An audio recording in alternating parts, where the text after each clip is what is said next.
Ang isang tao'y maraming iniisip, maraming binabalak, ngunit ang kalooban din ni Yahweh ang siyang mananaig. May kakaibang saya kapag nagsisimula tayong mangarap para sa hinaharap. Unti-unti nating binubuo ang mga nais nating marating, naghahanda para sa mga pagkakataong darating, at inaayos ang direksyong nais nating tahakin. Walang masama sa pagpaplano. Sa katunayan, isa itong paraan ng pagiging mabuting katiwala sa mga pagkakataong ipinagkakaloob ng Diyos.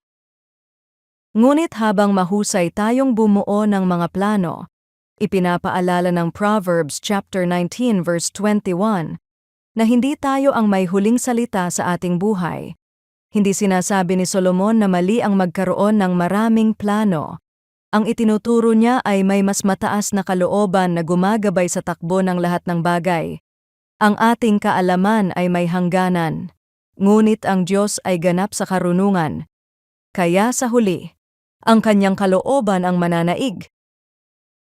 Ang katotohanan ito ay hindi dapat magbigay ng takot, kundi ng kapayapaan.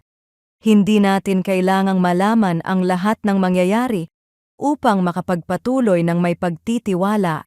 Sapat nang malaman natin na ang Diyos na ating sinusunod ay hindi nagkakamali.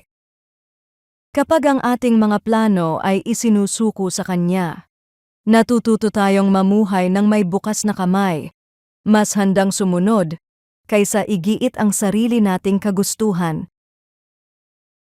Panginoon, salamat dahil ang iyong karunungan ay higit kaysa sa aking sariling pangunawa.